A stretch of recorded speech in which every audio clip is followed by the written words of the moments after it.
ఈ రాష్ట్రాన్ని మొత్తం దోచేసే ప్రయత్నం చేశారు. మీకు నష్టం చేసే పరిస్థితికి వచ్చారు.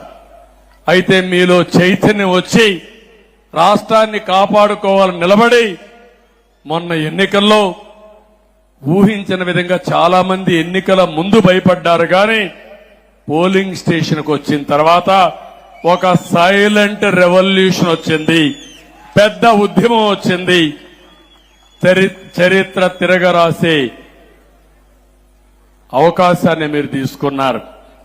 అందుకే మేము 7 వైట్ పేపర్లు చూస్తే, 1 రాష్ట్ర ఆర్థిక పరిస్థితి, 2 పోలవరం సాగునీటి ప్రాజెక్టులు పూర్తిగా విధ్వంసం చేశారు, 3 అమరావతిని సర్వనాశనం చేశారు, 4వది మీరు ఒకసారి చూస్తే ఎక్కడ చూసినా మద్యం ఏరులై పారి నాసిరకం మద్యం తెచ్చి ఈ